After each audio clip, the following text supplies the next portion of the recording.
Hello, magandang araw po sa lahat dyan. Shout out, lalong-lalo na po sa mga mahilig dyan sa pulutan. Gagawa po tayo ngayon ng pulutan, kilawing balat ng baka. Ito nga pala ay nalaga na, napalambot na po siya kaya ini-slice na namin. Ganito po namin siya ini-slice. Gagawin ko tong pulutan mamaya. Lagyan natin ng sibuyas, sili, paminta, kalamansi, mga kapulutan dyan.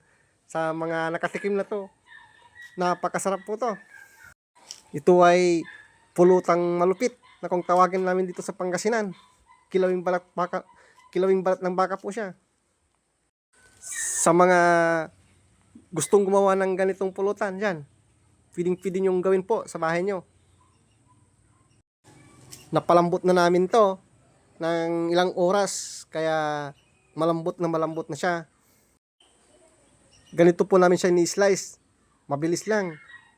Ang dami po, ang dami namin ginagawa ngayon. Yan yung negosyo ko po mga kapulutan.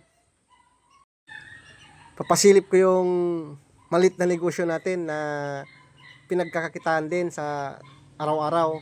Ito rin yung ginagamit ko rin na para pambuhay din ng aking pamilya. Ito ay ang kilawing balat ng baka.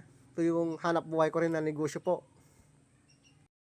Ganito po yung ginagawa namin. Kung makikita nyo sa video, ang bilis ng pag-slice namin yan. Kasi marami po, nasa 60 kilos to.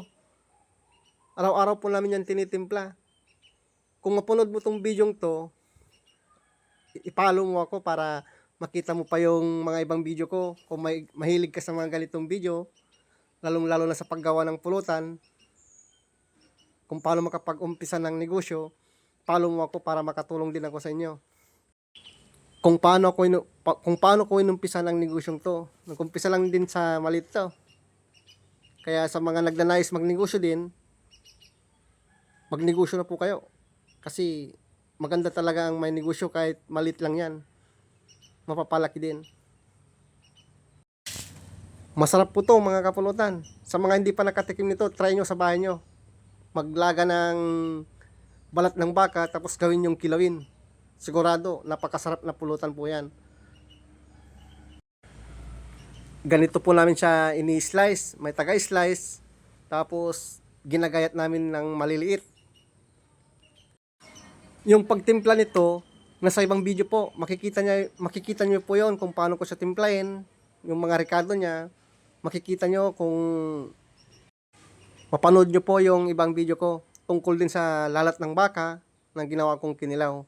At sa mga gawing negosyo, yan po ang malit kong channel. Paki-subscribe po para matulungan nyo po ako na mapalaki yung malit kong channel. Nag-umpisa lang po ako, kaya pasupport po ang aking malit na channel po. Maraming salamat sa mga hindi pa nakapag-follow dyan.